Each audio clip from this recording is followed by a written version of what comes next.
Zimbabwe T20 సిరీస్కు BCCI యువ జట్టును ప్రకటించింది.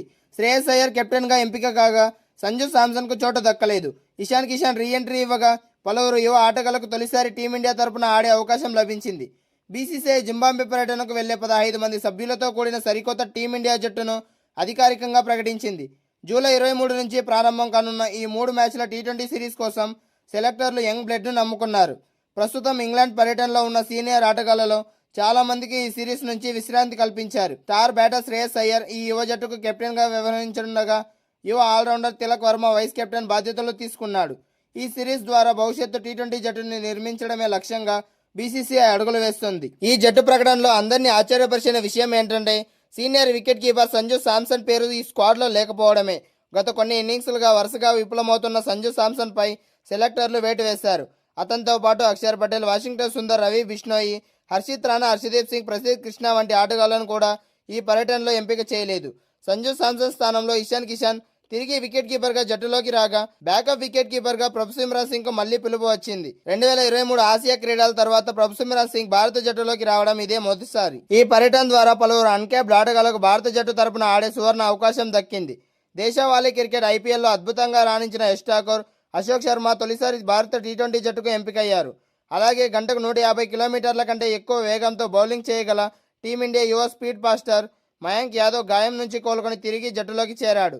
2024లో చివరిసారి భారత్కు ప్రాతినిధ్యం వహించిన మయాంక్ తన పేస్ పవర్తో జింబాబ్వే బ్యాటర్లను భయపెట్టేందుకు సిద్ధమయ్యాడు. వీరితో పాటు హర్ష దూబే, షడ్గే, ప్రిన్స్ యాదవ్ వంటి నవ యువ ఆటగాళ్లు కూడా ఈ జట్టులో చోటు దక్కింది. ఈ పర్యటనలో భాగంగా భారత్ జింబాబ్వే మధ్య మొత్తం 3 టీ20 మ్యాచ్లు జరుగుతాయి. ఈ 3 మ్యాచ్లు కూడా జింబాబ్వే రాజధానిలో జరగడం విశేషం. జూలై 23న మొదటి టీ20, జూలై 25న రెండో టీ20, జూలై 26న చివరి టీ20 వరుస రోజుల్లో మ్యాచ్లు ఉండడంతో ఆటగాళ్ల ఫిట్నెస్ సిరీస్ లో చాలా కీలకంగా కాబోతుంది. సీనియర్ ఆటగాళ్లు లేకపోయినా అభిషేక్ శర్మ, రింకు సింగ్, వైభవ్ సూర్యవంశీ వంటి హిట్టర్లతో కూడిన ఈ యంగ్ ఇండియా జింబాబ్వేను వారి సొంత గడ్డపైనే చిత్తు చేస్తుందా లేదా అని చూడాలి. ఆస్ట్రేలియా మహిళల క్రికెట్ జట్టు 2026 టీ20 ప్రపంచ కప్ ను గెలిచి మొత్తం 14 ఐసీసీ ట్రోఫీలు అంటే 7 వన్డేలు, 7 టీ20 ప్రపంచ కప్లు సాధించి చరిత్ర సృష్టించింది. ప్రపంచ మహిళల టీ20లో వారి ఆధిపత్యం తిరుగులేనిది. వారి విజయానికి అద్భుతమైన ఆట కారణమా లేక ఇతర జట్ల వైఫల్యం అనేది చర్చనీయాంశంగా మారింది. పెద్దగా సంచలనం ఏం జరగలేదు, అంతా అనుకున్నదే జరిగింది. ఆస్ట్రేలియా టీ20 వరల్డ్ కప్ 2026 ట్రోఫీని గెలిచేసింది. క్రికెట్ చరిత్రలో ఇంకా ఒక్క వన్డే టీ20 వరల్డ్ కప్ గెలవకపోయిన టీమ్స్ చాలా ఉన్నాయి. ప్రపంచం క్రికెట్పై తనదైన ముద్ర వేసిన జట్లు కూడా ఐసీసీ కప్పులను ముద్దాడేందుకు తహతలాడుతున్నాయి. అలాంటిది ఆస్ట్రేలియా ఉమెన్స్ టీం మాత్రం మంచినీళ్లు తాగినంత సులభంగా ఐసీసీ ట్రోఫీలు గెలుస్తున్నారు. అసలు వారి సక్సెస్ వెనుక ఈ అద్భుతమైన ఆట లేక మిగతా జట్ల వైఫల్యమా అనేది అంతు చిక్కని ప్రశ్నగా మారింది. ఏది ఏమైనా మెన్స్ క్రికెట్లో ఆస్ట్రేలియా డామినేషన్ తగ్గినప్పటికీ ఉమెన్స్ క్రికెట్లో మాత్రం వాళ్లకు తిరుగులేకుండా పోయింది. ఐసీసీ కప్పులు గెలవడం ఒక అలవాటుగా మార్చుకున్న ఆస్ట్రేలియా ఉమెన్స్ టీం 2026 మహిళల టీ20 ప్రపంచ కప్ గెలుపుతో టీం మొత్తం 14 ఐసీసీ ట్రోఫీలు సాధించిన ఘనతను అందుకుంది.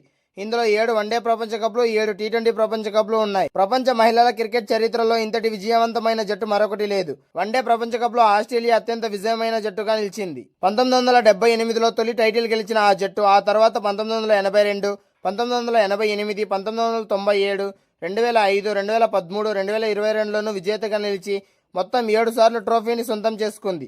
దాదాపు 5 శతాబ్దాలుగా ప్రపంచ మహిళల వన్డే క్రికెట్లో తమ ఆధిపత్యాన్ని కొనసాగిస్తుంది.